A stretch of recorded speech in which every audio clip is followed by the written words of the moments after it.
All right, welcome to a new episode of Inside Out with Soumya. Today's conversation has been the most awaited by me, like literally because we have scheduled it so many times. And that is why I'm equally excited to have this discussion with two very special people. So let me just go right in and introduce them from my side, and then I will hand it over to both of you to introduce yourselves, add whatever you would like to, right? So first, I would like to introduce our first guest speaker, who is Mumuksha.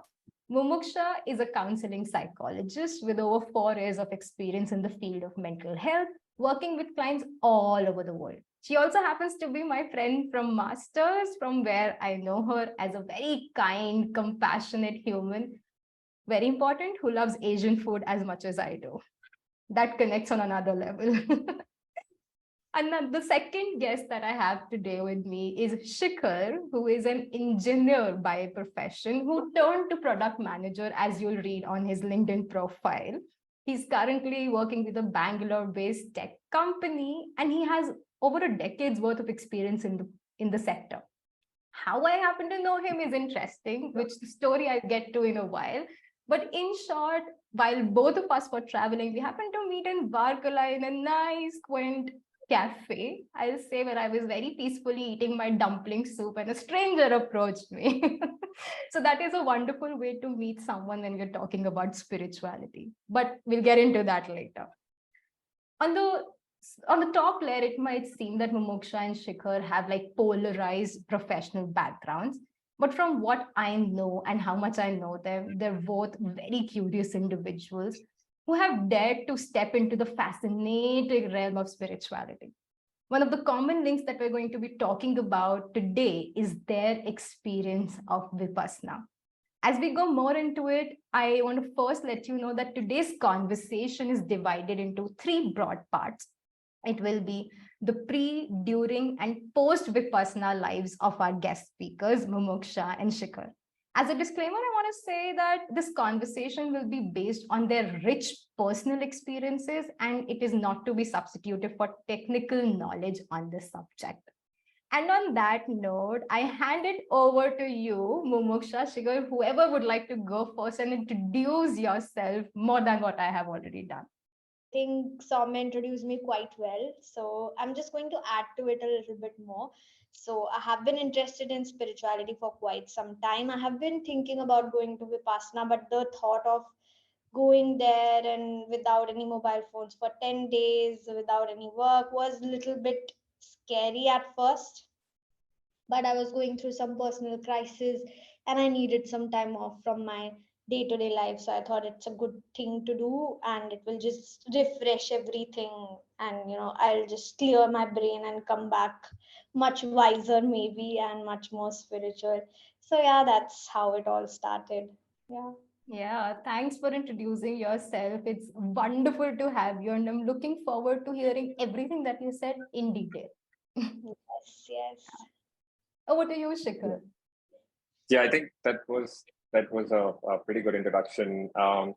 What would I add? I've been so used to introducing myself as this techie that it's very difficult to figure out how do I first step out of that bubble and just introduce myself as a person. Um, I think in general, I'm, as you said, a very curious person. And what led me to Vipassana was not because I wanted to do some spirituality. I had nothing to do. Like that was not the idea. I literally just wanted to learn how to meditate because I was meditating on my own. It was very, very difficult. But that unlocked a whole side of just the human mind and body that has been very, very interesting and fascinating to me. Um, and as a person, apart from tech, I basically call myself as a learner. I am very curious. I pick up a subject, I do something with it. And that's pretty much what I've done all my life, just moving on from one thing to the other in a very passionate way. And that's pretty much how I'd like to describe myself, as somebody who's just dabbling into subjects again and again and again. I love it. I love the way both of you introduced yourself, and I love how different and similar are you both are in the at the same time. So without any further ado, I want to start off by asking you both that if a stranger comes to you We'll talk about Vipassana's experience later. How would you describe to someone who doesn't even know what Vipassana is?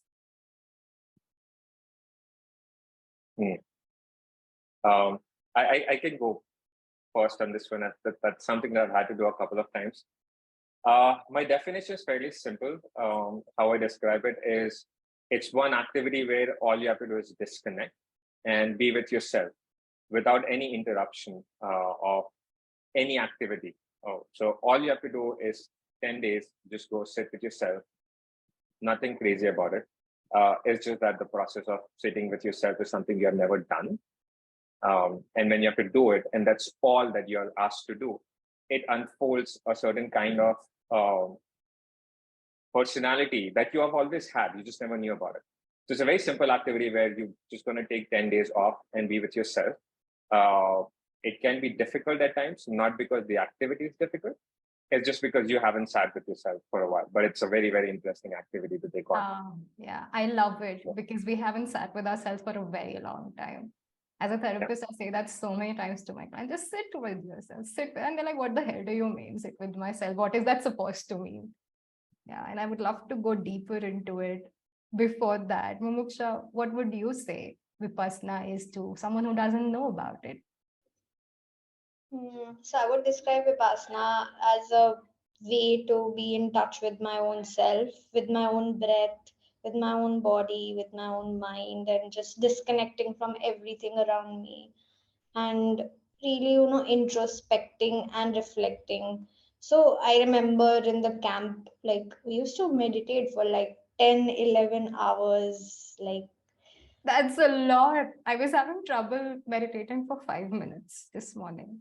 I think, yeah. yeah, I'll be very honest. I'll be honest. I think out of those 8 to 9 hours, there were 2 hours that I would do meditation, properly. But most of the other times, I would just be thinking. I would just be reflecting. I would become emotional about certain things. So it was like, okay, this is who I am. This is how I think. This is how I feel emotion. So it was like a deep dive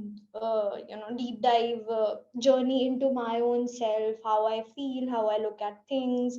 Yeah. So meditation was a part of it, but more than that, it gave me an opportunity to self reflect more and introspect more about my life and why things have been the way they were. And by the end of it, I just came to the conclusion that I don't need to think about why is it the way it is. I just need, you know Mm, it's okay the way it is. I just need to go with the flow and not worry about so much, like why is it happening. And because in Vipassana, there is a lot of emphasis on the concept of impermanence, that everything that you're going mm. through is just impermanent, it's going to change. So after Vipassana, what has changed is, even if I'm going through a personal crisis, I say to myself, it's going to end. It's not permanent. If I'm feeling Yeah. sad at this moment, maybe after 1 hour, I might be feeling happy and I might be just laughing. And that, Yeah. The concept of impermanence is omnipresent in all Buddhist philosophies, right? The anitta part, I think that's what it's called in Pali as well. Yeah. Yeah. So I see that, Momo, you're going to the next part. So I'm going to reel you all back in because I want to know everything in detail. But before that, I have a confusion that I'd like to clarify with both of you. When I say Vipassana in today's conversation, should I say Vipassana as a technique? Should I say Vipassana as a retreat or Vipassana as a course? I really don't know the right terminology there. I think it depends on the individual entirely. What is it that they are looking for from Vipassana? I mean, everybody would have different goals, is what I feel. There were people who came in the camp who were going through some mental health crisis and they just wanted some time to be with themselves. There were people who just wanted to become more spiritual and meditate. There were people who just wanted to explore what is it. They were like, okay, Mhm. let's do it. So I think it depends on the individual and what their goals are. And I think throughout the process, you realize, okay, this is what I came here for. Right.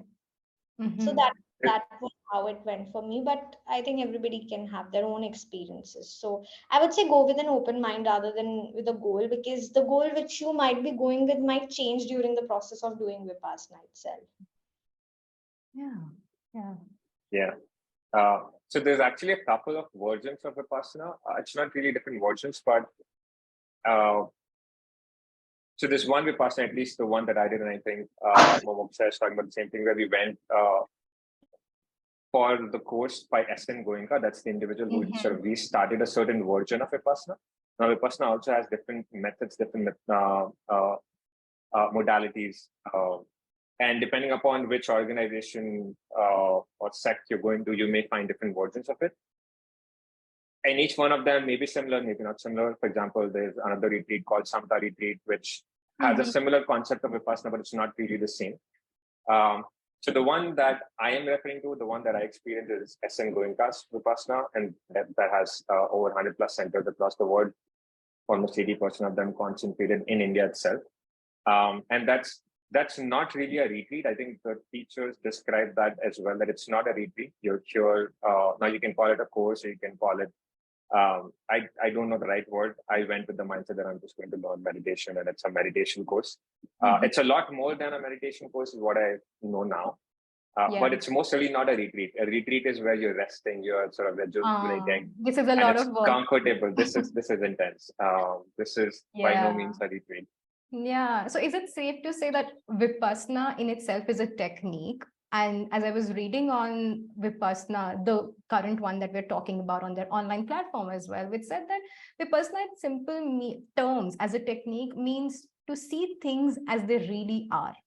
And it's one of the ancient Buddhist techniques of meditation that has been brought back into a structural form by S.N. Goenka, like Shikhar you mentioned. And S.N. Goenka is someone who has been trained by a Burmese teacher, I think, who in Vipassana. And now they are not here physically with us anymore, but they have several centers across India, which offer these initial 10, 11 days course, wherein you go in, you have to give up on technology, books, journals, all sorts of entertainment, and just sit with yourself. And is that explanation okay as you're hearing it? Yeah. Pretty much. So Vipassana at the end of the day is essentially a technique of meditation. There's hundreds of different techniques of meditations people can go through. Vipassana is one specific one, and Vipassana is also very intense. It's a very long process. It starts with a 10-day course. So the minimum a person has to go through is a 10-day course. But as you progress, there's many other, you can advance further in this technique. So after a certain number of 10-day courses, you can actually sign up a 20-day course. And then a certain number of 10 and 20-day courses, you can sign up for a 30-day to I think a 2-month, which is the longest period. And in this activity, there are certain rules that you have to follow. As you said, you are not going to look at. So essentially 5 rules. If you're the first time student, there's 5 rules that you have to follow, which we can cover at any point in time in this conversation. I will not go into the detail of them right now. But at the end of the day, it's a technique of meditation. It's a technique, and around which now there is a formal structure. And it's great, no? Like when there's a structure, I feel more motivated that, okay, there is someone who can guide me, who has already established the blueprint, and I have to go and my hand will be held, especially in such deep journeys like we talk about spirituality, meditation. I tend to feel quite lost a lot of times, like what to do, how to do. But I've heard that during Vipassana, there are gurus you can talk to, who will guide you. There are guided videos. There are people that you can talk to. Yeah. Can I clear like a couple of concepts on this? Yes. Yeah.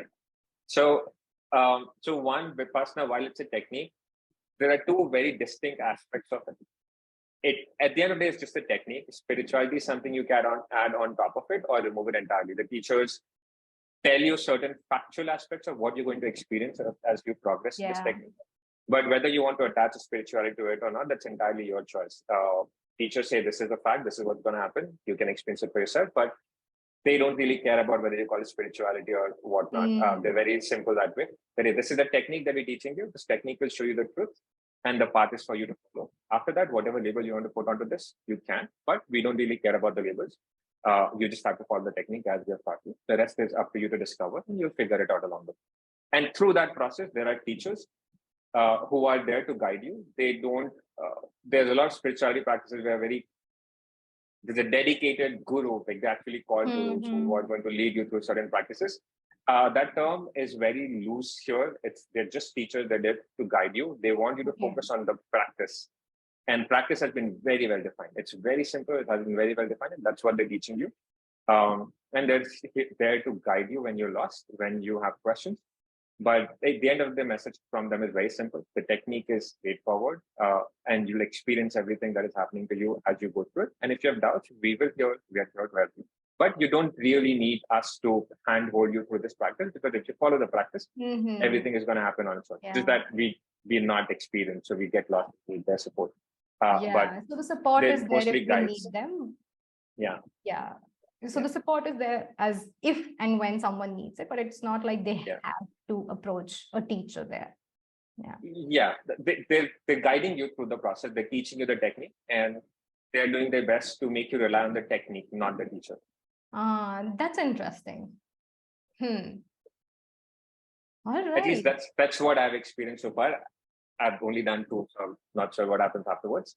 But all my interaction with my teachers who led the session, because I went to 2 sessions and I've interacted with 3 teachers, and all of them were always helpful. There was no strict, hey, like, you are my guru, you only can answer my question. No, they're all very helpful. They're always very approachable, and they all said the same thing. Focus on the technique and the rest will follow. I like the flexibility that comes with it.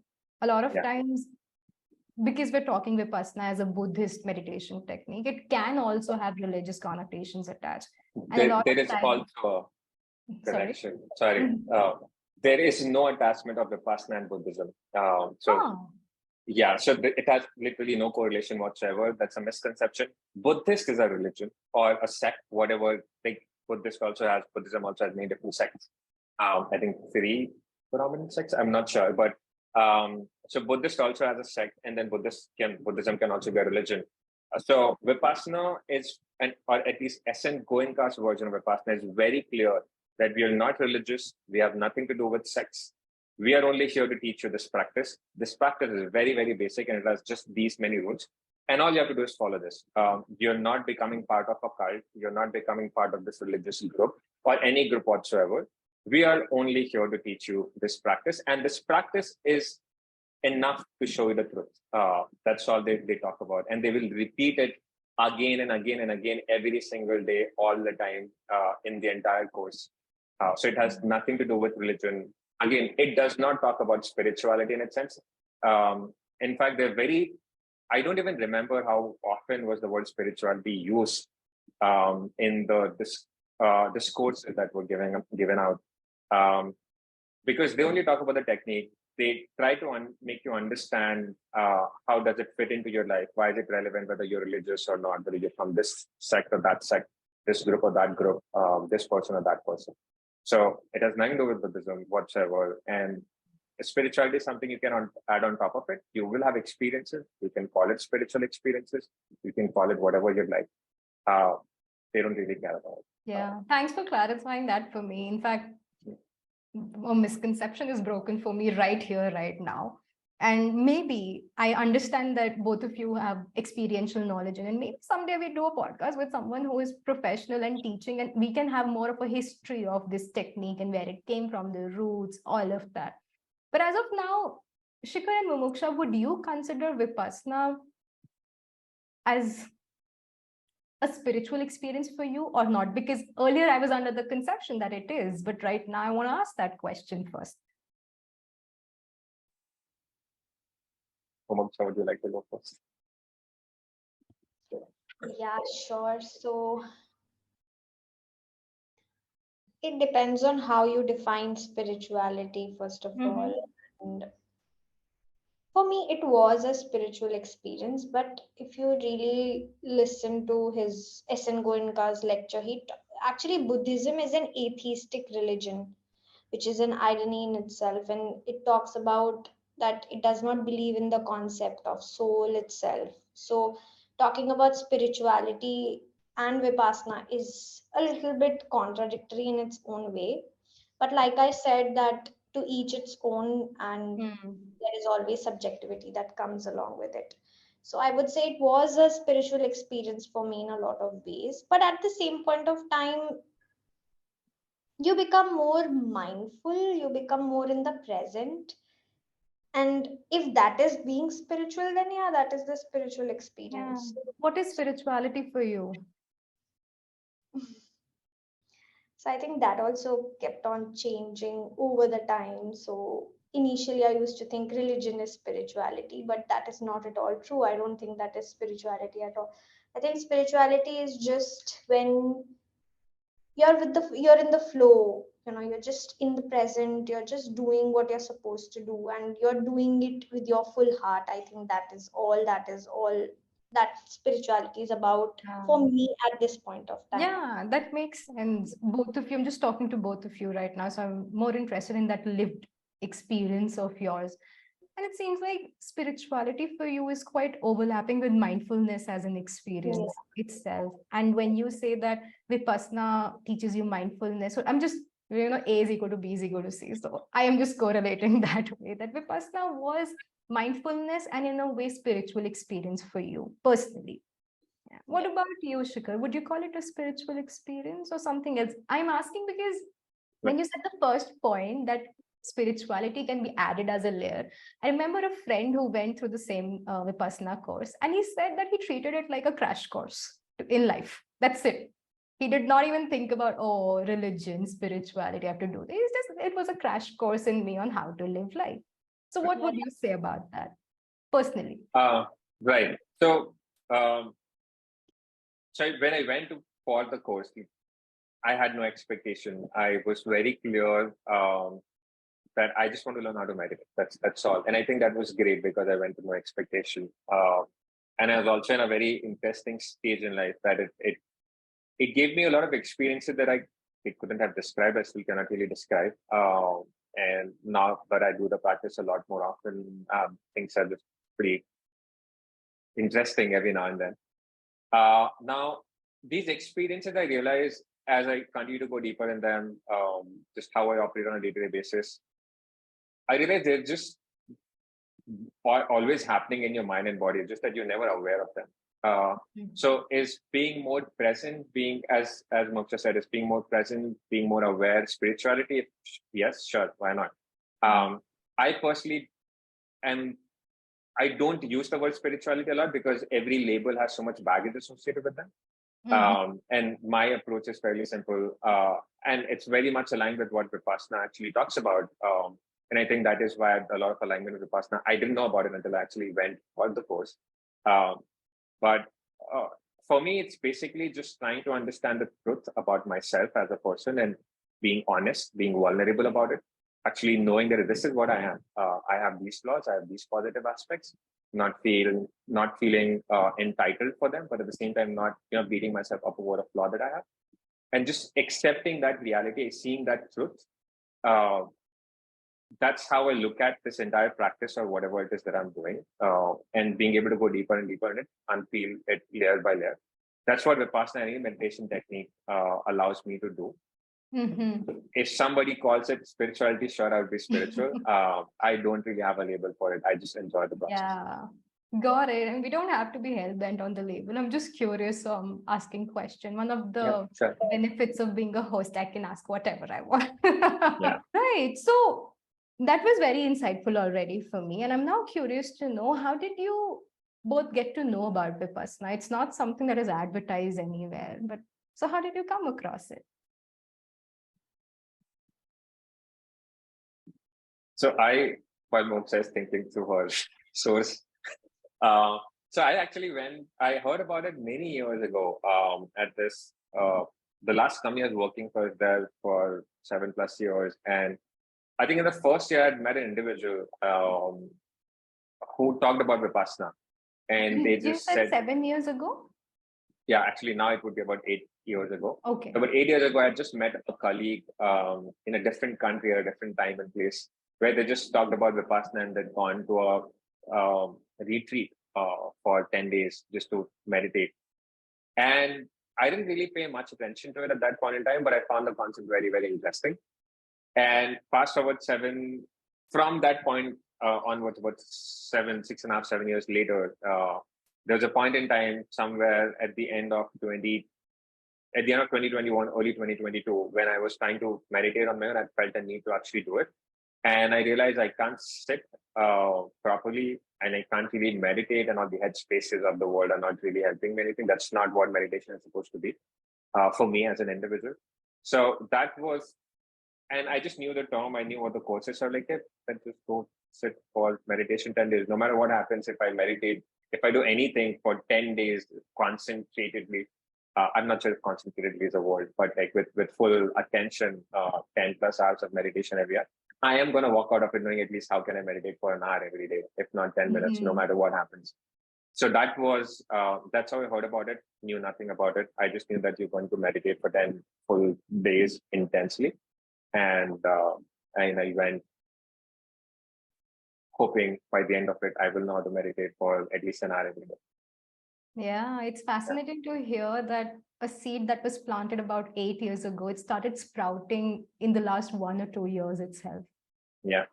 That's amazing to hear. What about you, Mumuksha? I'm actually not able to pinpoint where it all started because there were so many people who have told me about it, and I kept on hearing this word. So my father is into meditation, and he kept on saying, go for Vipassana, go for Vipassana. Your all your problems will be solved, and all those things. And there were many therapists who I went to. They were also telling me to go to Vipassana. Then I went to this Airbnb, and I was I was staying in a person's house, and then he also talked about Vipassana, and he was telling me about his experience, and he said it was life changing for him. And then one of my client also, she came and she told me that she joined Vipassana and it was life changing for her. I was like, okay, so many Constant messages, if I may be, yeah. so daring to say, energies sending you signals. Exactly. So I just thought, okay, I think this is high time I should go for it. And I have been wanting to try it since very long. I did try inner engineering work like 2, 3 years back. And I thought, okay, let's try Right. Vipassana as well. Yeah. So previously in the conversation initially, Mumuksha, you said that you were going through a rough time when you actually decided to go for the course. Can you talk more about what was happening in your life when you actually took the decision to go for it? I think I was feeling like everything has turned just upside down. Why is it happening? What is my role in it? Why do these patterns keep on repeating in my life again and again?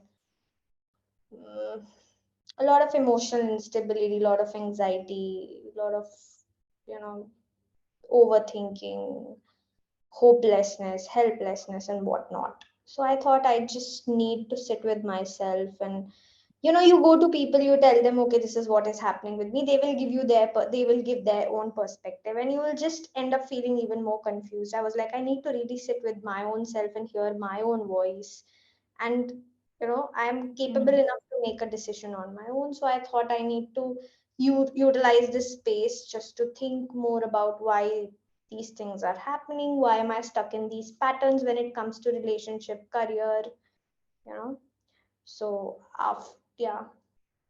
Yeah, It sounds gave like me a really difficult time for you. As if, the picture that I'm getting is standing in a no man's land. Ah, what is happening? Why is it happening? Where am I? A lot of confusions, anxieties. Correct me if I'm wrong there. Yeah, that is true. Yeah, it's like lot of apprehension, like what is about to happen, what is going to happen, and how am I going to deal with it? All those questions, just going back and forth in the past and the future, past and the future. So I think Vipassana gave me that perspective that I don't have to go back and forth from the past and the future. I can just be in the present and Yeah. let's see what happens. Yeah. So you hear all these things as a therapist. I myself take therapy as a therapist. Your therapist keeps on telling you, be mindful, be mindful. But in Vipassana, you get to practice what is it exactly that it is. And Yeah. so you might have heard of this concept, body keeps the score. So Vipassana uses that concept. So it talks about how when we are meditating, we are making our body aware of the unconscious that is stored. And how we are telling our mind again and again that it is impermanent, it's going to pass. Mm-hmm. So in that way, you're not building up your sanskaras, like they say. So let's say if something happens to me and I'm reacting to it, I'm just building my samskara and I'm going to be engulfed in this cycle of life and death again and again. But if I'm Right. able to just look at it, okay, it's just going to pass, let it be. I'm going to respond to it and not react to it. So it gives you Yeah. a perspective to look at things, and you're not like, why is this happening to me, poor me attitude, all of that just gets destroyed, and you're like, whatever happens happens. People have multiple realities. Maybe I don't believe in a certain concept, that doesn't mean that the other person has to or doesn't have to. So a lot of acceptance about myself, about people around me, enhances you know Right. I hear what you're saying. And for people who do not know the concept of the body keeps the score, it's my father says this very easy thing to understand. It's the issues in your tissues. That's it. Your body actually holds that memory of the trauma, of your experiences, stress, all of that. And I'm hearing that in Vipassana, as you look inside, it's not just the mind, it's also the body that you start connecting with. A lot of things come up. Maybe I remember, Shikhar, you mentioned that some aches and pains also start to come up, or you start to understand what's happening. Actually, I'm curious. So, when Mumuksha, you say you were going through a turmoil in your life and were feeling lost, anxious, and you decided to go for Vipassana, did you have that expectation that your father said कि जाओ सब ठीक हो जाएगा? No, I did not have that expectation. I thought it would be too far fetched for me to come up with all the solutions, but I thought it would just give me a certain style of life, that this is the way I can lead my life, because at that point of time I was feeling very lost. I didn't know how to help my own self. Despite taking therapies, I still felt that something is missing. You know, Mm-hmm. there is something that I need to do on a daily basis. So I think Vipassana gave me that sense of self somewhere, where it's an irony. So it took away my sense of self, and that is how it gave me my sense of self. Okay, that is complicated. I want to hear more about it. But first, I also want to talk to Shikhar about just this aspect of what was happening in your life, Shikhar, when you decided to finally go. You said that you were trying meditation, but there are also other Yeah. reasons because of which you got attracted to it. Yeah, it's very interesting. As Mumuksha was saying, the couple of words that she used, it's the exact same word that I would have used, and I have used when I've described why I went from addiction course. So I was also caught up in my own patterns, and that was a very very interesting thing. So what had actually happened is towards the end of 2021, I think the last quarter, so October December, there's a lot of personal battles that I was fighting, and a lot of ups and downs. And I'd been in those scenarios again and again, multiple times in life. And at that point in time, I just decided, hey, I've been here too many times. This time, I'm not gonna give up. Like I either have to see this through, as in whatever turmoil I'm going through has resolved and I'm out of it, or I've really understood why I keep running into the same pattern again and again and again. And those 3 months were insanely difficult because I just sat with myself every single day. Whenever I had a negative feeling, when I was stressed, the days when I couldn't sleep properly, I had this constant feeling of anxiety. I would just not, complain about it. I would just not react. I would literally just sit and think. Or maybe sometimes I wouldn't even think. There were days when I was so miserable I couldn't possibly go to sleep. And but then I'd wake up. So what started happening in that exercise actually is I started to get insights, and I don't know where they came from. They would just dawn on me. So, for example, one day, somewhere in November, I think, I had like another issue crop up in life, and I just was so in it, I couldn't really figure out how do I get around it. And I was not focusing on solving that problem. I was just focusing on understanding that problem. Okay, like why? Mhm. Like, why am I feeling what am I feeling? And I turn all my attention inwards. Okay, like, just tell me why am I here and what am I feeling and why is it that I'm feeling it? That's all. And I'll repeat that question to myself for every single scenario. I didn't realize what I was doing was basically just meditation, because I was being very, very aware. I was just being very aware of what I'm feeling and trying to sort of dive deeper into it without really making an effort. I was just sort of letting my body and mind take me to whatever places that they wanted to, and being very, very aware. So in November, one evening, this evening, I couldn't sleep, and then I woke up the next day. I don't know when I fell asleep, but I woke up the next day and I had these two very clear statements in my head. One was that it is temporary, which is pretty much what they tell you all the time in Vipassana. And the second statement was that it's still your choice. So if it gets too much, You don't really have to see this through. You can also just call it quits and move on and do something else. And those insights started coming up, and that was just so wonderful. And they got me through a lot of things. I realized those answers were not really, they are always with you. It's not like somebody, is like has their hand on your head and like, hey, go, you will be successful and you will get all the answers. No, like you always have them. You just have never sat with yourself long enough to actually uncover all of these layers. And in that period in 2021, at the end of it, to my surprise, something I thought I'm going to go through with this for like a good 6 months, and it'll be a miserable 6 months of recovering from all of the things that I felt. I recovered very quickly, and I had a very, very sharp turnaround. I think by mid-January, I was okay. It's not like I was fully recovered, but I was okay with everything. And I was operating as if nothing had happened. And I could still feel everything that I was feeling, but I was entirely functional. I was not, sick or damaged or anything. I was entirely operational. And that blew me away. And that sort of made me very, very curious. Hey, I want to figure this out. Like, I want to see what just happened, because that has never happened before. And there was one simple activity that I did, which is just looked inwards and said, hey, I keep coming back here. So whatever are the external triggers, there is a very significant part of it that I am responsible for, that I am triggering all the time. And for that to be understood, I actually have to make the effort to look inwards and not keep complaining about why do I have this problem, that problem? Why is this person that way, this way? And meditation is pretty much that activity where you sit with yourself. Yeah. And that was the question, that was the trigger. Hey, like, I just discovered something that I have never really discovered. And it happened so spontaneously. The activity was so simple. Just ask yourself. You don't really have to go seek a guru or a teacher or, read a book. No, you just have all the answers. You just have to sit with yourself.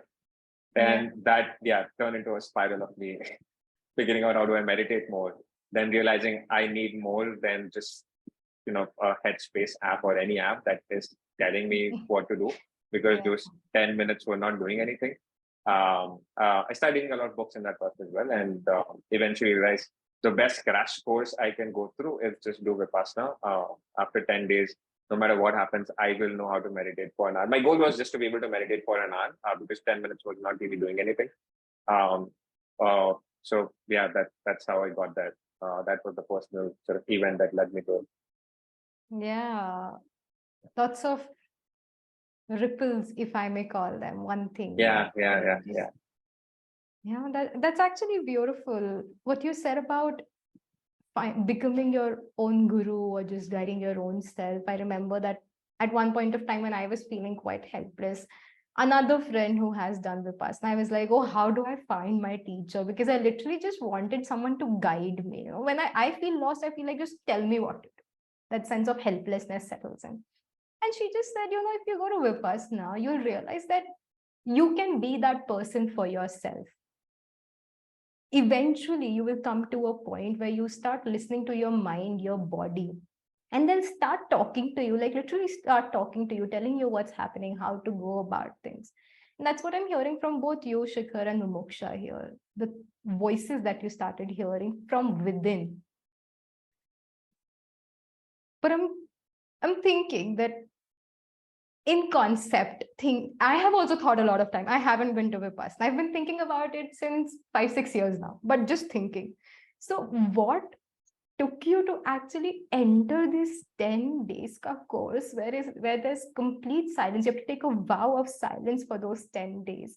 Give up on everything. I was under the impression at least I can take my journal, but apparently they recommend that you don't do that as well. They don't recommend, you're not allowed to.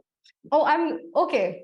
Maybe I heard from someone, a center where they did not check a lot. So I was finding loopholes somewhere.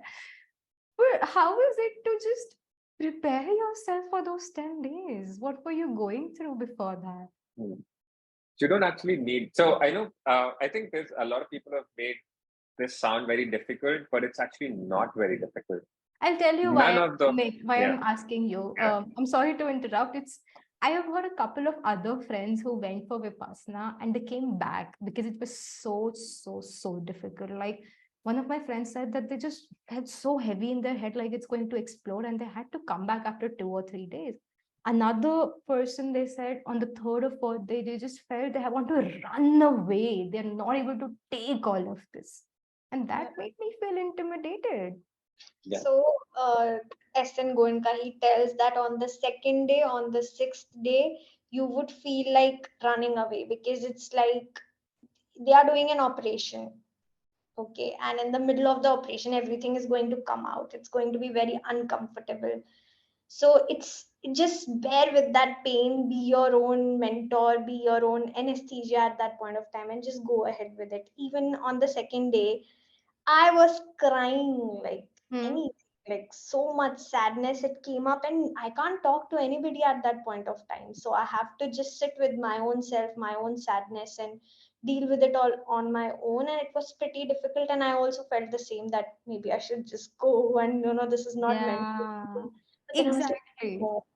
I just remembered his voice saying that it's an operation going on. You better sit here and do it and then go. So I was like, okay, fine. I'm going to complete it and then go. So it was tough, but it's worth it. I mean, when within few days you would start seeing a lot of change as well. So in those ups and downs, you would see that how everything is so impermanent. And at one day I was feeling so much Yeah, pain, and the other day I'm just feeling so happy. I'm smiling for no reason.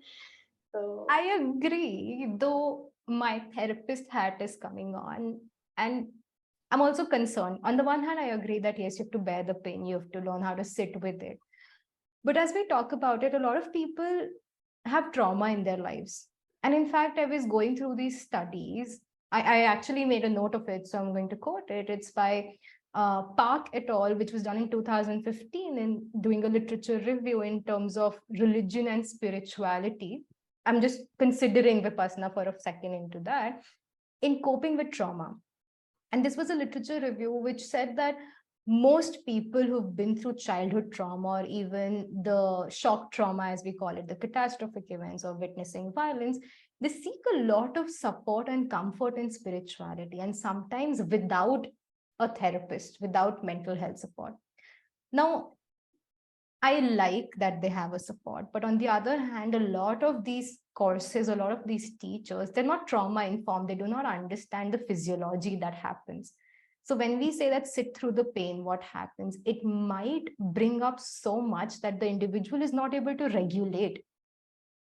So, Soumya, what happens is they have some regulations that if you are taking antidepressants, if you have Okay. depression, if you have some form of mental illness, you're not supposed to be a part of this course. Second thing is, what I realized is everybody's trauma comes up, but in other people it comes in form of bodily pain. But Mm-hmm. since I'm into this professional, so maybe I'm more in touch with those emotions, so I could be aware of it. But that pain would come up, but in different forms. So these are the two things that I thought would answer the question that you are saying.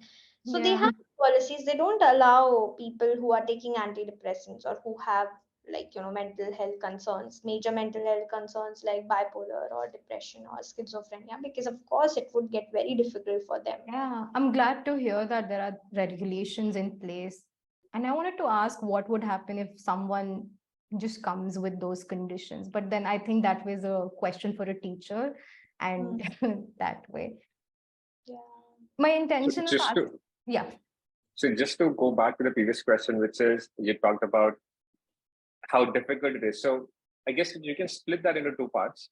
One, Vipassana as an activity is not difficult at all. The technique is very simple. It's simple throughout. It's probably the most simple binary meditation that you can do. It's the least complicated meditation form, one of the least complicated meditation form you can think of.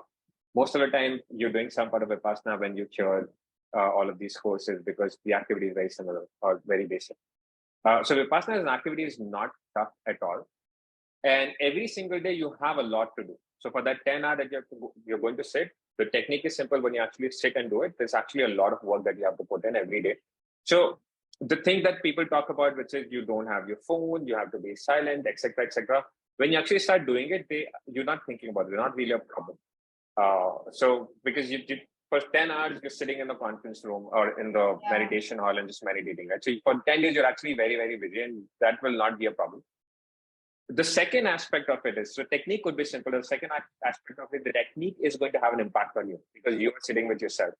And that will unlock, as they keep saying, right? When you sit with yourself, your mind and body, as you said, the body keeps a score. Your mind also keeps a score. Both of them are basically part of the same body. Mind and body are the same thing. Different organs, part of the same unit. So both of them start to emit all of the junk that they've stored up. And that is a very personal, individual thing. And it is entirely okay to not be able to cope up with it in one setting. And a lot of people actually come back. And that's entirely okay as well. But if you sit through it, you will come across. And sometimes that activity is very, very difficult to sit through. And in this case, some people leave. Most people actually do make it through the session. I remember in the 2 sessions that I was at, more than 80% of the students, 70-80% of the students were still there. And my first one had 120 plus, 140 plus students, of which I think 120 were still, 110 or 20 were still there at the end of it.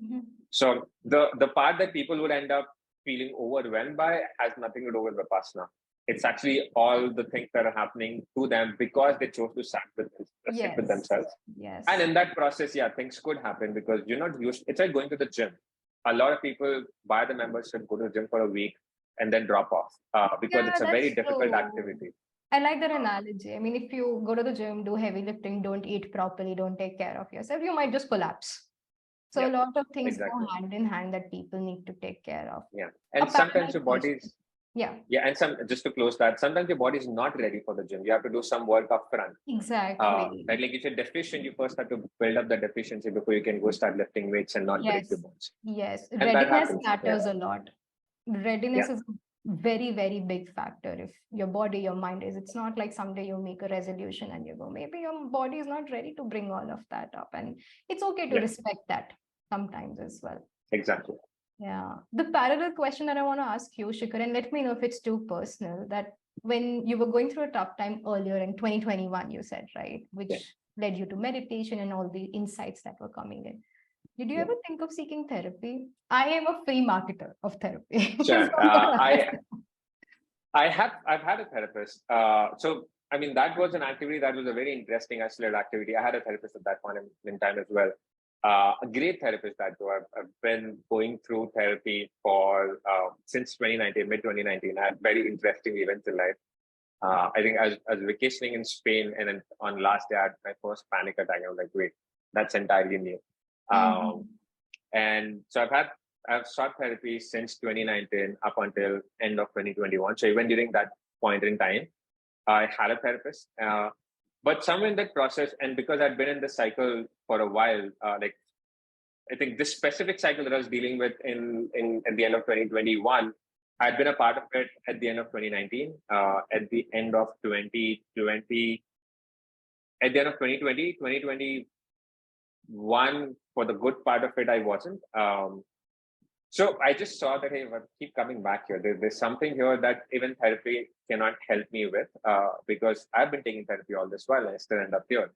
Sure, I'm better prepared, I'm better aware. So that it did help me to be more equipped with how could I deal with this. But it hasn't answered some of the fundamental questions that I need to answer for myself, and that no one is able to answer, including a therapist. Like that, I can keep going to therapy, and it's like putting a band-aid, like you keep putting on band-aid one after the other on the same wound. But the wound, for it to heal, or think of this as an allergy reaction, right? If you expose yourself to certain chemicals you're allergic to, the reactions will happen. So you can keep exposing yourself to that particular chemical and then go get medicine for it.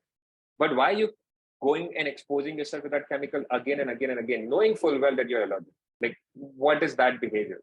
And therapist is going to guide you, but if you're still not able to rid that behavior off, then you have to figure it out yourself. Therapists my understanding of therapy based on my experience is that they're not going to give you a solution. They're going to guide you towards a solution, right? Because the solutions have to arrive to you by your own effort. If somebody's handing out something to you, you're not going to buy it. You're not going to believe in it. So your discovery has to be your own for it to become an experience. And my therapist was able to help me in great ways to manage all of that cycles and everything that I was going through. But I was still running into those cycles. Maybe if I ran into them 6 months, I was running into them 2 years later, but I was still running into them.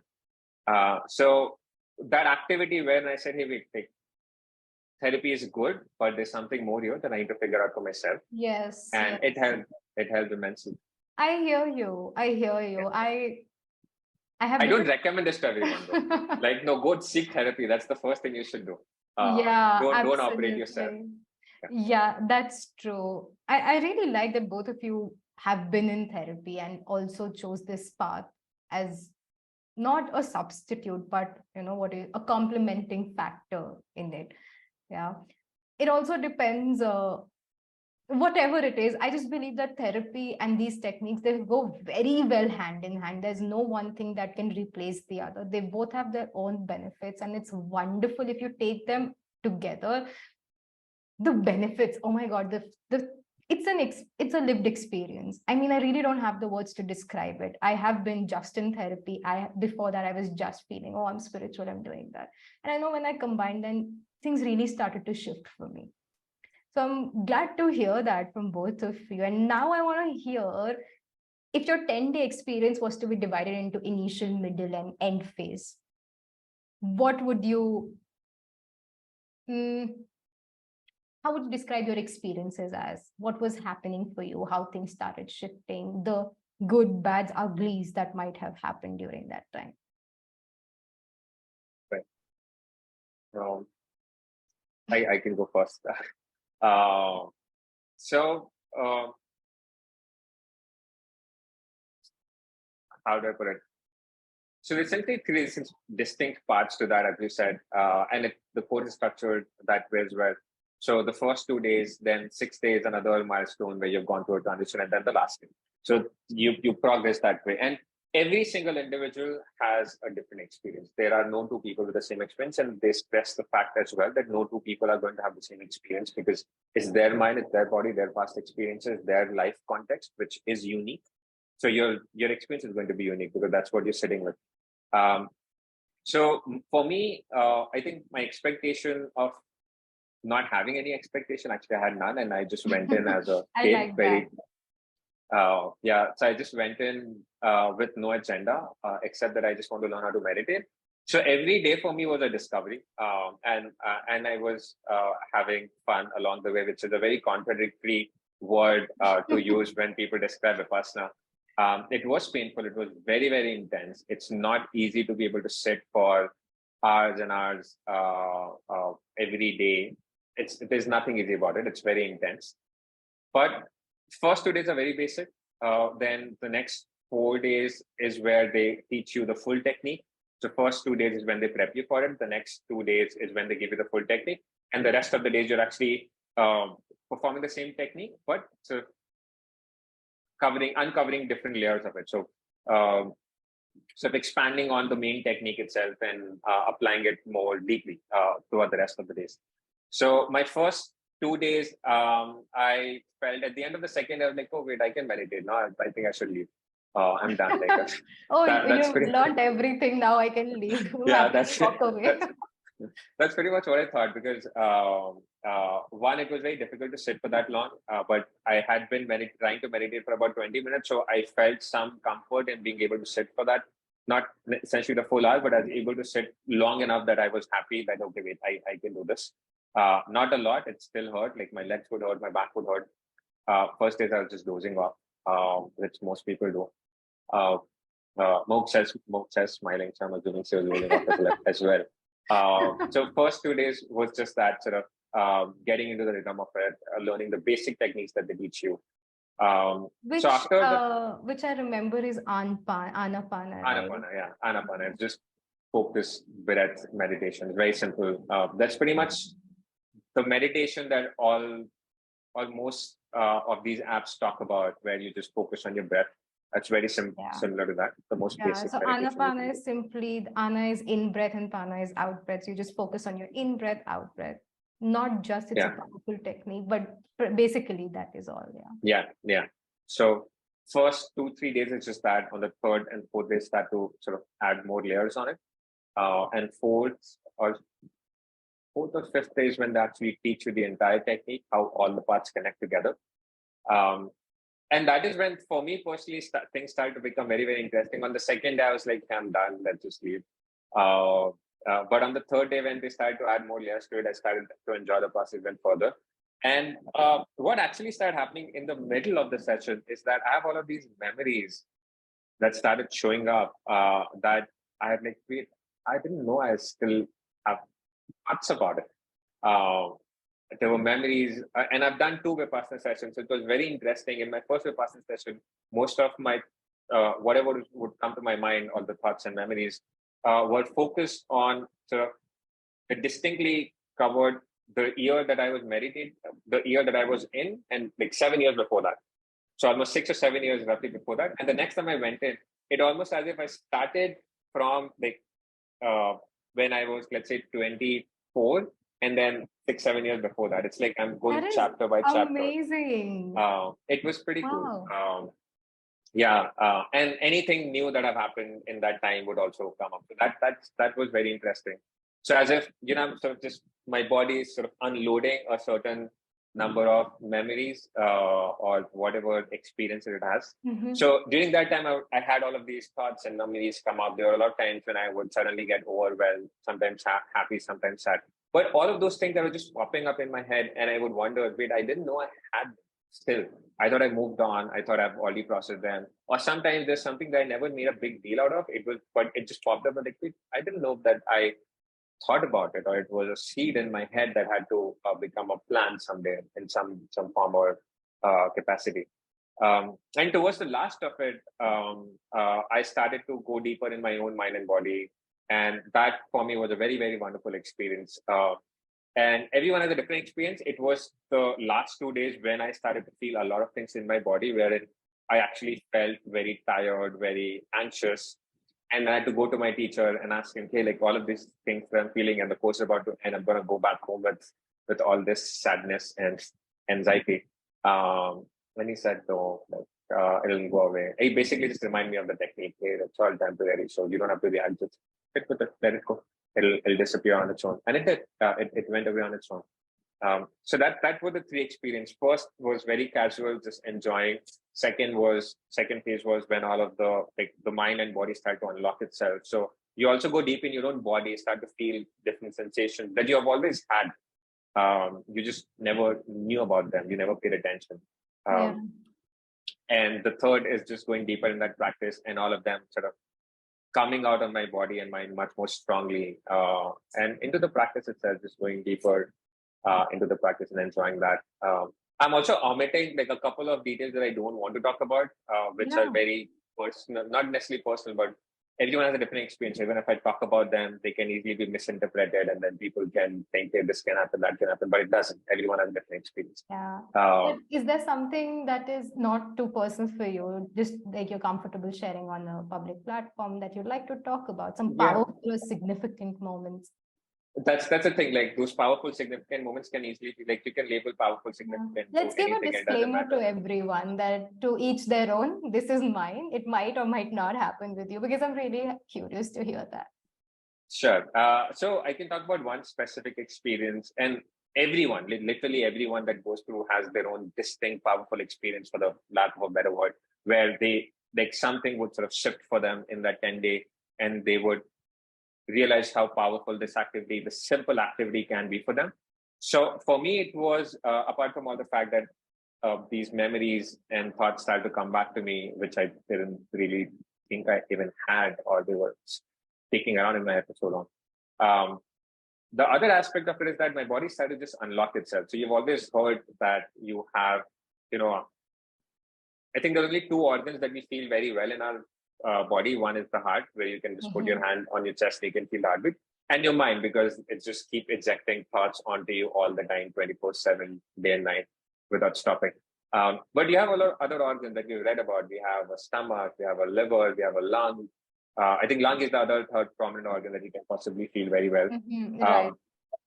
But so in that process, some in an activity, and they actually tell you, so you realize your mind is actually like a microscope. Now, when we use the microscope, you can apply it at the very surface level. Let's say you put a slide with a cell under the microscope. If you keep it very zoomed out, you'll probably see the membrane of the cell. But if you keep zooming in, you'll start going deeper. You break into that membrane, even though that membrane is always there, but you're looking at a very smaller subsection. So you start to go deeper in it. And if you put a electron microscope on top of it, you will go back deeper into the atoms. It's the same cell that you're looking into, but you're so deep in it that you can look at the atoms as a whole. Now, your mind is like that. Your mind is just that we keep focusing it outwards to all the activities that we do. But your mind is essentially a microscope, or your concentration is essentially a microscope. So if you flip it inwards and you keep zooming in, zooming in, zooming in, and start to build the capacity to concentrate, which is what all the meditation is for, the zooming in starts to happen on its own.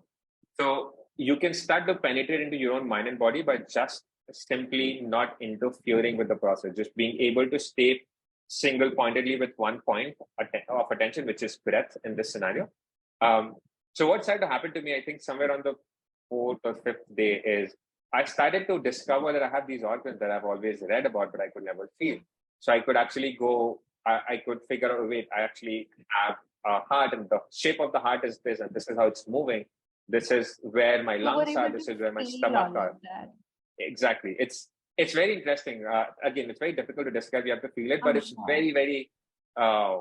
You can trace something as simple as your blood, not necessarily blood, but like your heartbeat and how your blood sort of flows through your body. So if your heart beats, that beat can be felt anywhere. So like at the tip of your finger, you can feel it.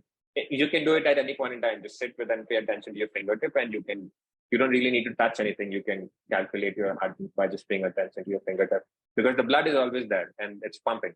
So this essentially, the point is, you have a lot of things happening in your body all the time. Your organs are always working. There's all the sensations. And that to me was a very, very, very interesting experience, wherein something as simple as just sitting and not interfering with what is happening in my mind and body helps me understand that I do actually have a body. And it's a very complicated system that we understand nothing about. We have read about it, but we don't really know what's happening in our body. So that for me was a very interesting experience. But again, disclaimer: do not chase this. That's just my experience. Everyone has a very different experience. Everyone has many different powerful moments that are very, very independent to them, and it's entirely driven by what is important to you, what your mindset is, what your body has, what your mind has, and you will have your own powerful moments. Don't chase mine. Thanks for the disclaimer. Well, I had to say something, but disclaimer ke saath, I forgot it. So anyways, maybe when it comes back to me, no worries, no worries. I'm actually quite fascinated by what you said. In that moment when you must have felt all of this, I was visualizing, and I'm a very visual person, and like I would have sat in awe. Like, what the hell am I just experiencing? How is this happening? And something beyond words. Yeah. Something beyond. So, yeah, one thing that they keep telling you is that don't get trapped in this feeling of discovery, because you can quickly get addicted. And my teacher had to snap me out of it at that point in time. Hey, like, okay, stop. Don't. That's what a lot of people end up doing, where they get caught up, because there's also a sensation. It's nothing else but a sensation, and you can get trapped. It's like one new thing that you like, and then now you're seeking. But the whole idea of it is to not be trapped by sensations, not be seeking them, but be independent of them. Agree. The concept of impermanence again. That exactly. The statement that my father told me was "Na khushi mein rag, na gam mein dvesh." So that's the thing. Don't get too excited when it's happy. Don't get attached to that, and neither do you get attached to the sadness or the distress that's going on. Yeah. On that note, Mumuksha, what about you? Describe your initial, middle, and end phases of Vipassana. Initially, I was very excited to just delve into all of this. And I think initially, when we started just focusing on the breath, I felt, oh, life is so simple and so easy. Why am I making it so complicated? And I'm just enjoying, and I'm just in the moment. I'm cleaning my room. I'm eating. While eating, I'm just focusing on, oh, how tasty this is. So I'm just in the moment. And then on the second day, I think few things came up to the surface, and it was a little bit difficult. So I'm not a professional when it comes to Vipassana, but what my understanding of Vipassana has been, that it goes from your conscious mind, and then it uncovers your subconscious layer of mind, and then it uncovers your unconscious layer of mind, is how I understood it. So initially it was more like working with the conscious mind, where you're just in the present, you're just focusing on your breath, you're not manipulating your breath, you're just focusing, you're just aware that okay, this is how it feels, and this is how it touches your nose. And then throughout the process, what they tell us to do is they ask us to lower the area of the focus. So Mm-hmm. now, right now, my focus is on a lot of things. So when I'm living my normal life, my focus is on so many things, my career, my this, my that, right? But when you're focusing on your breath, and then you're focusing only on this area above your upper lip and your nose, so it's like you're just shortening your focus, and you're just focusing on single point. So your entire focus is so much narrowed that you can actually access a lot of subconscious and the unconscious layers of your mind, and then it all starts coming up. Everything that you have been suppressing since so long, repressing since so long, it would Yeah. come to the surface. But I think that that is the part of the process that is supposed to be happening in that process. And through that process you realize that okay, it's okay, I can just let it come up to the surface, Was see that it. something that you were realizing that, yeah, it's happening and it's okay for you to let that come up? Yeah, so actually one day I went to the guru and I was like, I'm feeling this way. So she said that's actually good. That means the process is working. That means something has been churned inside and it's coming out. So let it come out.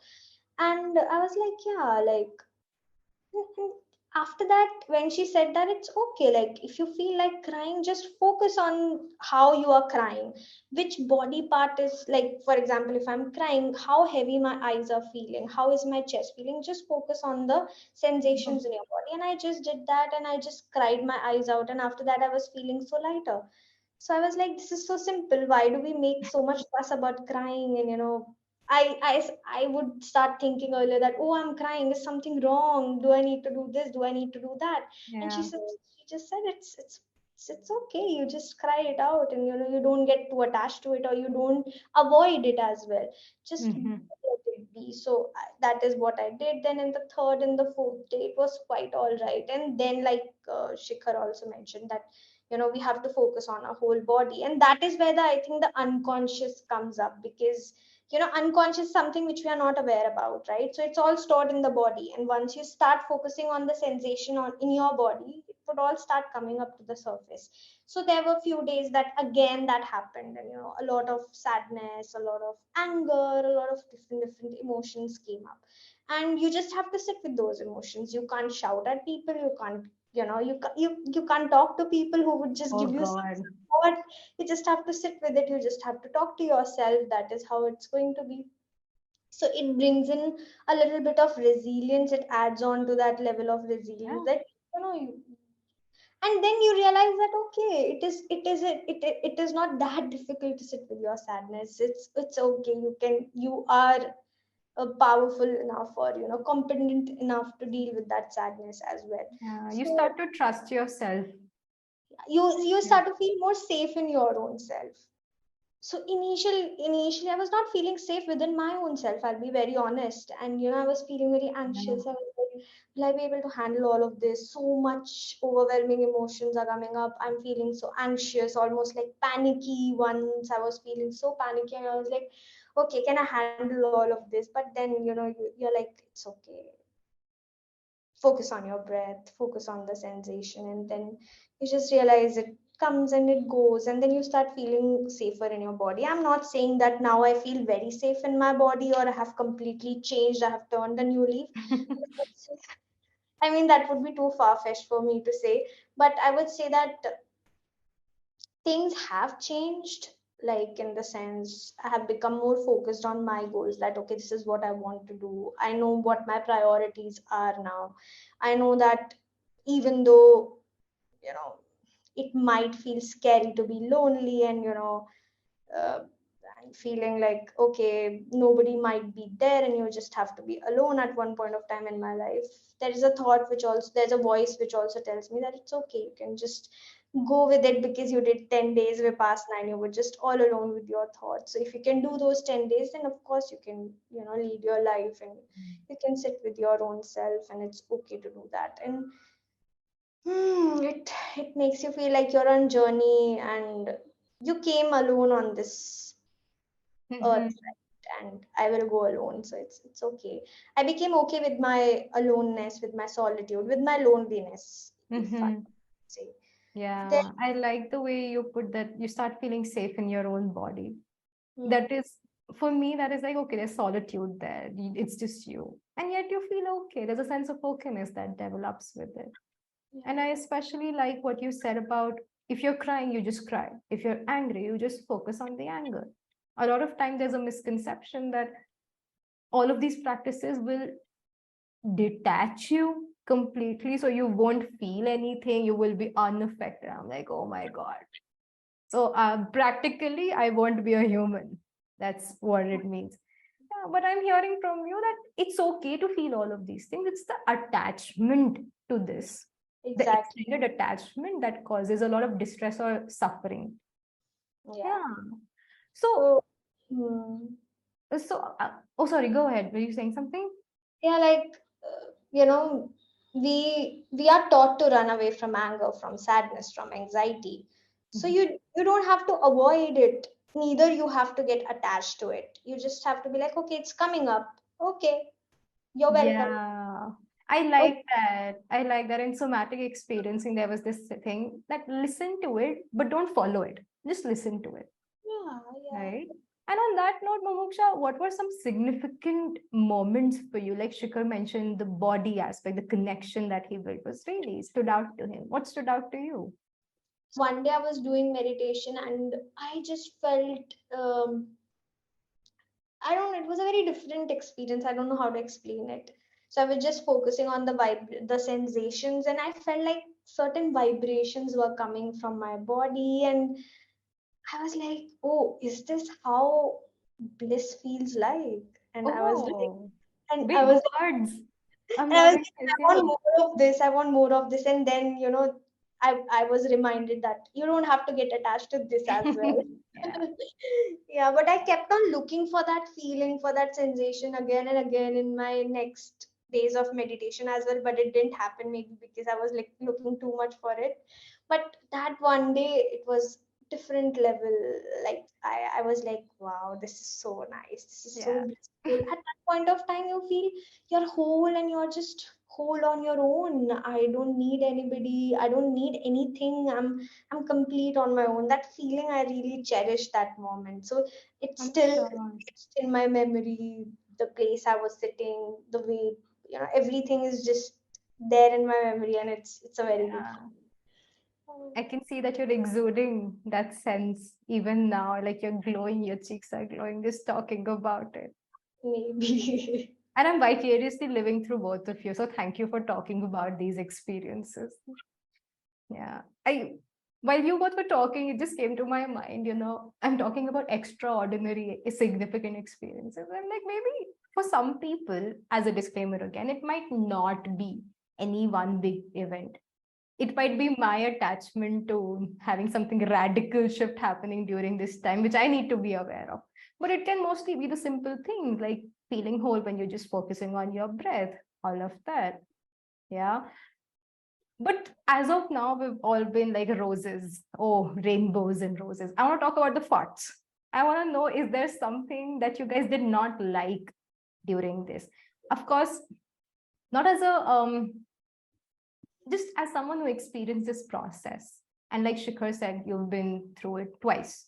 Is there something that you don't like about it or would like it better if it No, changed? Oh no. no. The whole idea, if you're going through Vipassana, the one thing that you're learning is to not really um, put happy and sad. To actually realize that so everything that has a positive has a negative attached to it. More often than not, we crave or averse because we're only focusing on one. So either we're focusing on the positive or you're focusing on the negative. We don't realize that the opposite also exists. and it will come out.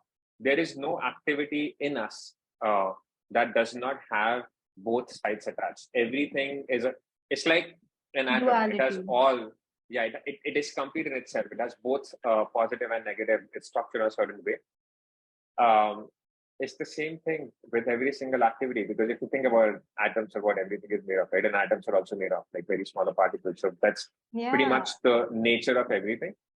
And it's quite fascinating that you just give a simple no, that no, there's nothing that you would want to be differently during that course. That speaks volumes in itself. yeah, the other aspect of it is that there's no such thing as the same session. Every day and every Same session session. is different. Yeah, like every day and every Vipassana is different. The one thing they tell you if you're going for more than one is drop everything that you thought would happen to you or had happened to you in the first session, because it is not going to be the same. You are not sitting at that point in time with that particular exact mindset. No, you're a different person entirely by the time you're sitting here. It's a different world, it's a different context. Everything has changed, and it's very simple. So, and you break it down to every second, and if you do it, then the answer is simple: nothing. You can't really change anything. It's never in your hand. Wow, Shikhar is embodying Vipassana right now. He's not just speaking it. What about you, Mumuksha? Is there something that you would like to be different in this course? Just personally, not for everyone, for yourself. I see that as a yes. I see that as a yes. Yeah, I'll be honest, like Yeah.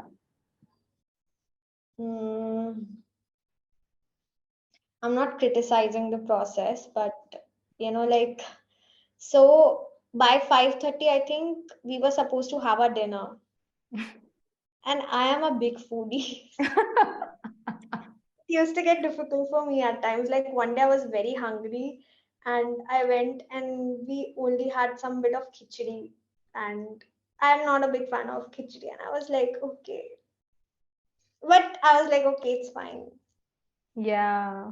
That is I something. have heard that it's a very strict schedule. If you wake up at 4:30 in the morning, you'll get your first meal at around 8, and you'll get your lunch by 11:30. And then there's Yeah, just snacks in the evening. 6:30, 11:30, 5:30. That's actually the if you've done it for the first time. If you go and do it for the second time, there is no snack. Yeah. You just have Okay. breakfast and lunch. But you get used to that as well. It's like in 2 days you're fine. I was thinking if food is something that I'm going to talk about when you answered the question, but the centers I went to had great food. So even the snack was pretty good. So I didn't really have Which anything. I used center to is look forward to this? the snacks.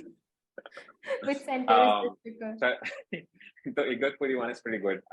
Actually, all centers are good, but Igatpuri and the Mumbai centers and a couple other centers are big centers because they attract a lot of people just because of the location and the history of the places. Like Igatpuri was the first center, so it's a very, very massive center. And if anybody is going for 20-day or 30-day or 60-day courses, they would end up going to Igatpuri. So the facilities over there are a lot. facilities. Facilities over there are a lot. Like it's a massive center that caters to 100 plus students. It has a capacity for up to 200 students in one single batch of 10-day courses. So I think just by that fact, or maybe I'm not that much of a food, like maybe Yeah, my that's threshold for what great I'm food is low. collecting. That's what I'm Yeah, collecting. I For think a it person could who be gets that. angry, if they're not fed, that is one big factor actually. Jokes apart, whenever I think about going to Vipassana, that's a major roadblock that comes to my mind.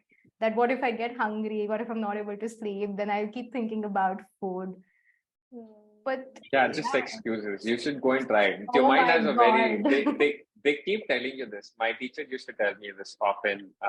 I'm a kid, so I said at the start I'm very curious. So I would ask a lot of questions to my teacher to a point that he told me, Shikhar, I'll ask you to come in the end, even if there are people waiting who have come after you, because you have a lot of questions. So towards the end of it, I would just go to him at the end and I'm the last student that you'll call for. But he used to tell me very quickly, because there are times when I'm like, I'm stuck here and I can't do anything about it. It's like, that's just an excuse. Your mind will tell you 100 different reasons to not do something or to keep repeating something. All you have to do is listen to it and discard it and move on. Yeah. As simple as that. Yeah, I do have heard from my dad for the first timers, they're a little lenient. So even if you want to carry a banana to your room, they're allowed to do that. So I find my solace in that, yeah, I'll sneak in fruits if I get hungry. Yeah. Yeah, There's nobody checking stuff. yeah. You can. Yeah, perfect. It's a very trust-based system that they have. Yeah. Something that we haven't mentioned so far that I want our listeners to know is that this Vipassana course is a pay as you like system. So it's not a fixed charge that you have to go and send in. You can stay for 10 years. It's completely up to you what you want to give as donation during the end of it, which makes it more accessible. I love the system. It's a self-sustaining aspect. So I appreciate that. It opens up many doors for people who might have different financial, socioeconomic backgrounds. Yeah.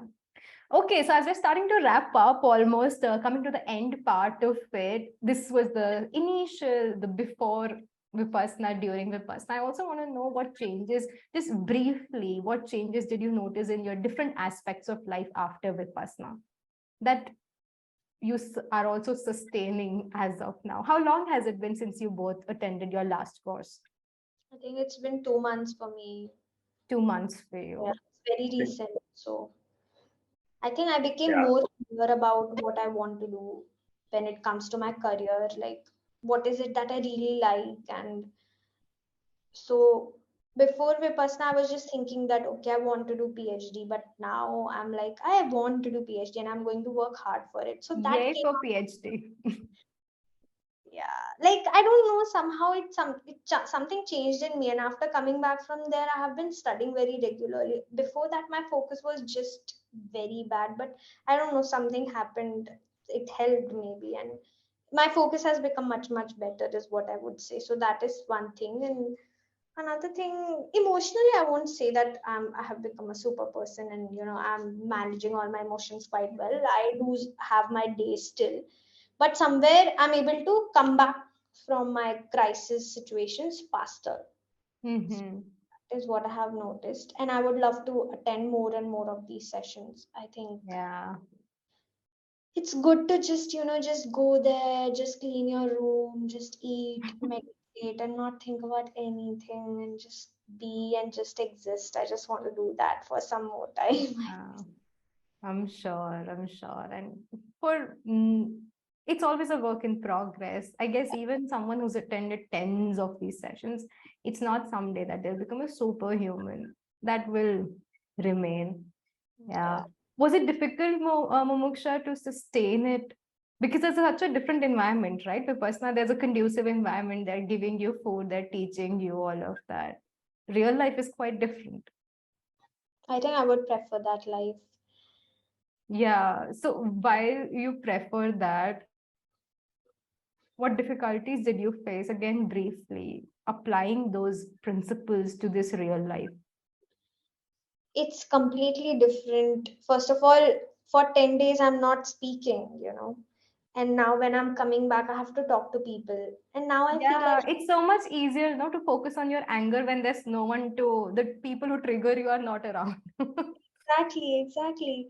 So it's like when you come back, you have to talk to people. And then you feel like, why do we have to talk? Why?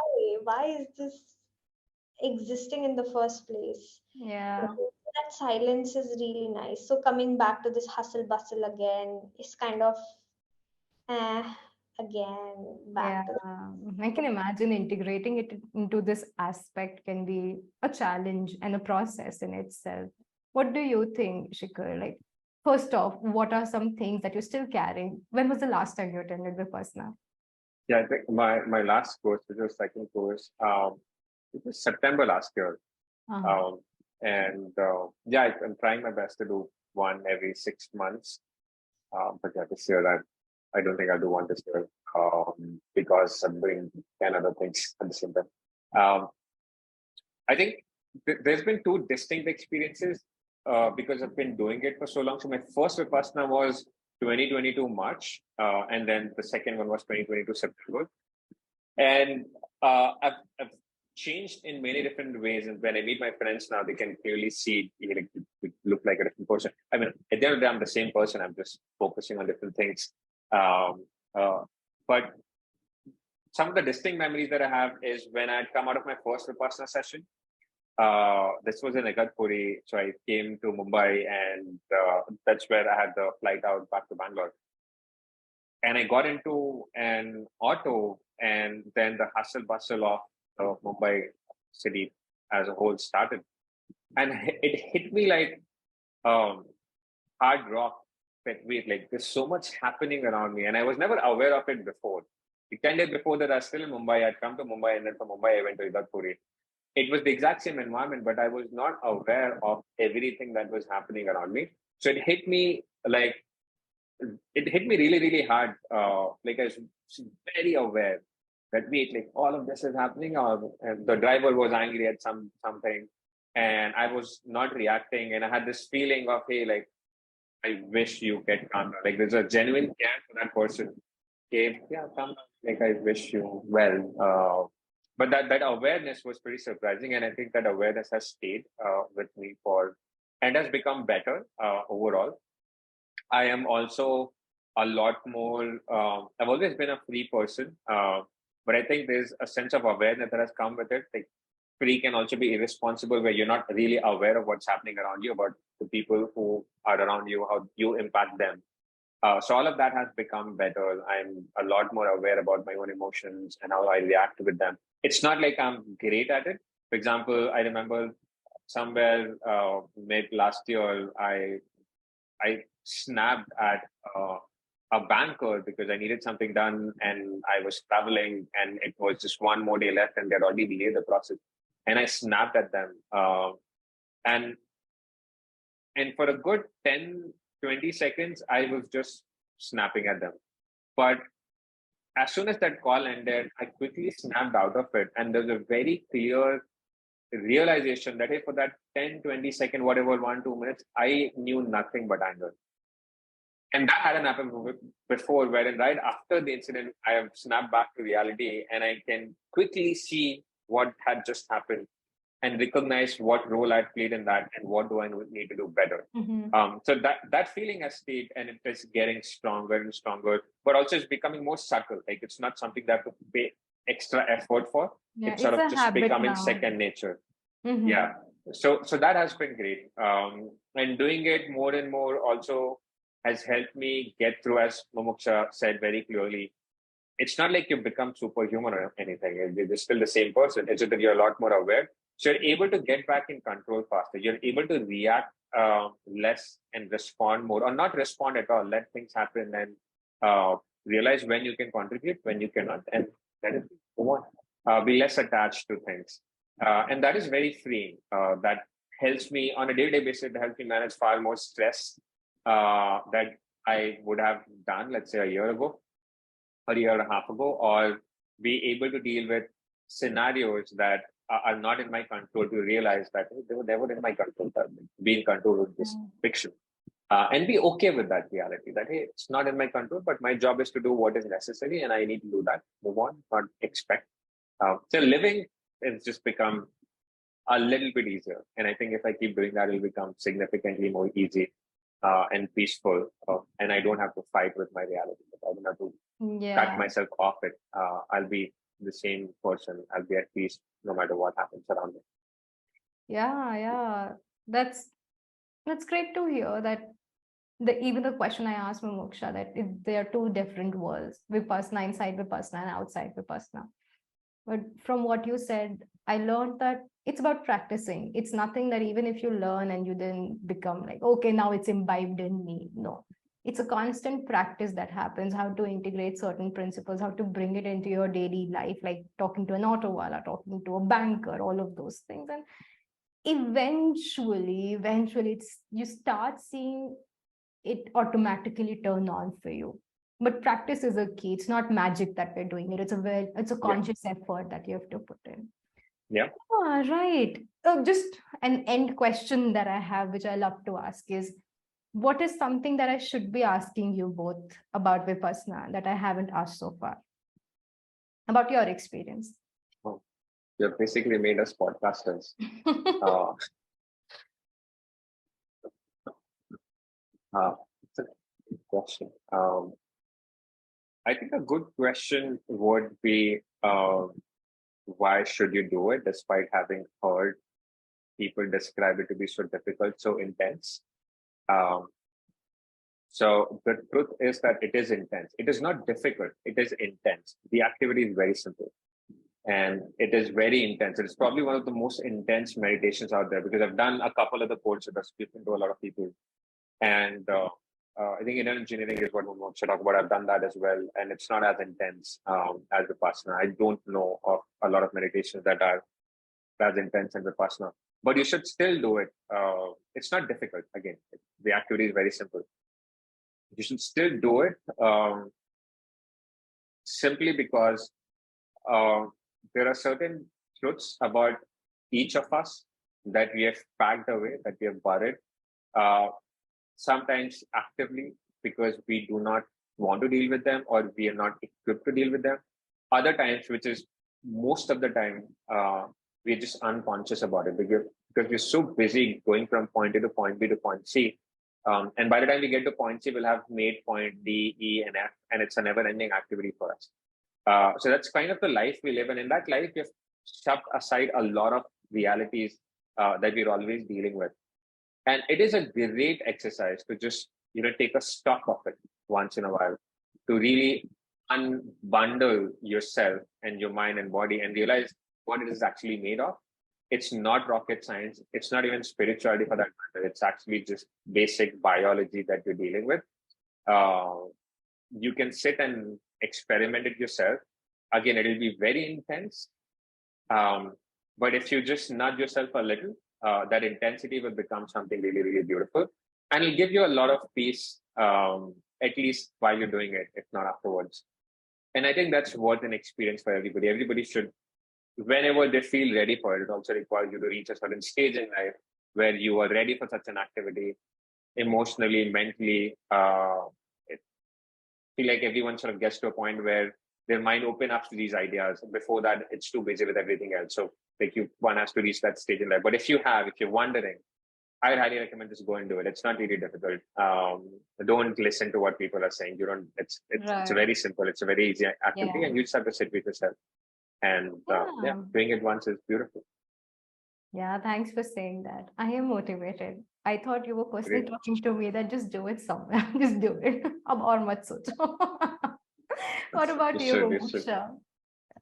I think the question can be asked is when should you do Vipassana? Because people think that, okay, if you're going through a personal crisis or, or something big has to happen in your life, or you are just old and, you just want to know, okay, this is how life is, and you just want to define how your life has been.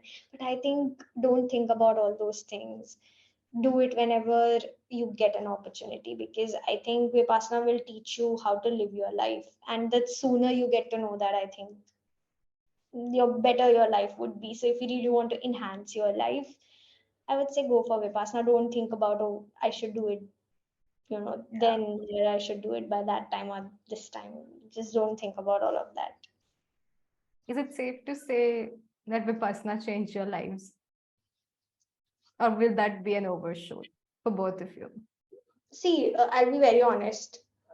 I practiced for some time. I practiced for a week, and after that, I have not been practicing.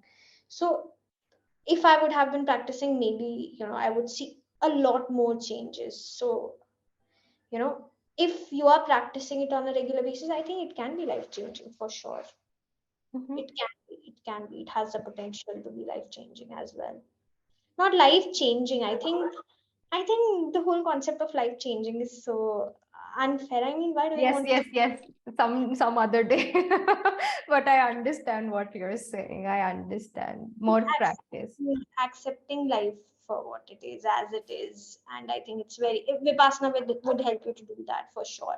I mean, therapy is important, but at the same point of time, I think things like Vipassana meditation should go hand in hand with therapies also. And so when I went to the center, I saw some research papers. So they have Oh. done a lot of research on, you know, people with substance abuse disorder, and they did Vipassana courses with them. Mhm. Then they saw the changes, and they saw that they had like immense changes, and they could leave, alcohol or whatever drugs that they were taking. So I think it's time that we start bringing in these concepts of Vipassana meditation, Absolutely. Eastern Absolutely. psychology, basically into the Western psychology. Yeah. Right. All Yeah. right. So, Just use that. Sorry, go on. yeah, I was just asking you. Yeah, right. So when you use the word life changing, I think I felt the similar feeling that Mumuksha's feeling. So there's nothing life changing about it. I think life is always changing. Like, that's what they teach you. It's Oh always changing. my. But Okay. it just sort of makes you more open towards it and not fight it. And I think that's what I feel for myself. Like I don't. These words are very heavy, like spirituality, life changing, and whatnot. They have a lot of baggage. Like it's easy to misinterpret, and people look for that milestone in their life or that significant event where lives change or they become different person. But yeah, it doesn't work that way. It's always changing all the time. And it just makes Yeah. you open to that process. And I like that about it, where I have become like, I don't now seek these significant moments in life. Every moment is equally significant. Yeah. And that sentiment that every moment is equally significant, I think that has been a very important shift in my mindset and how I look at it, where goals and ambitions, while they're still there, they're Yeah. not all compassing, all consuming, and I'm a lot more free than I was before. Yeah. Is it better? Is it a better statement to say that Vipassana made your life simpler? Yeah, for sure. Yeah. Absolutely. I have the caption for this podcast. Yes. All right. It was lovely talking to both of you. I have immense gratitude inside me. Again, a big word, but I really do feel grateful to just be a part of this conversation, to hear both your experiences, for both of you to contribute so much time from your lives and be here to talk about your personal experiences as well. So thank you so much, Mumuksha, for being here. And thank you so much, Shikhar. In fact, now that we're closing, I just want to mention that how Shikhar and I met it's a sweet thing, we were both traveling. I was sitting in Varkala just all by myself with my journal, and this person comes up to me and he's like, would you be interested in having a conversation with a stranger? I'm like, okay. Hard to say no, but that is how we met. And somehow I feel like it's great, like something, again, that spiritual energy or whatever. I am really grateful to have met you, Shikhar, and to have today sit with you and have these conversations. Thank you for being here. And quickly, as we are wrapping up, if both of you can just tell our listeners about what services do you provide, or is there something that listeners can reach out to you for, and where? And if not, that is also okay. You can just mention that. Yeah, first of all, thank you so much for that wonderful description of how we met. Yeah, it was very simple and very wonderful, and I'm also grateful to just have the opportunity to talk to you. And I know we've spoken about this over phone as well when I come out of the session. So yeah, it's been nice to actually know that one random encounter would lead like two Imagine. random people to here. So very nice. Um, no services that I offer now. Just thank you so much for organizing this. If anybody wants to know about Vipassana, they can reach out to me. For sure, I'll be happy to help them, guide them on how they can arrange it. Or if you want to talk about meditation, that's been Yeah. a significant part of life. So I'd be happy to do that as well. And yeah, actually, if you want help in product management or like figuring out how to become a good product manager, There you that's, go. I guess, a service I can provide. But yeah, that's it. Thank you. Sure. Thank you, I'll Soumya. attach your contact information in the show notes so that people can reach out as they want. If I get spammed, I will blame it. Oh my goodness. I don't take any accountability. People love you is what I'll say. Deal with it. What about you, Mumuksha? Thank you, Soumya. It was really nice, just refreshing on what the process was like for me. And I think something has shifted after this conversation as well.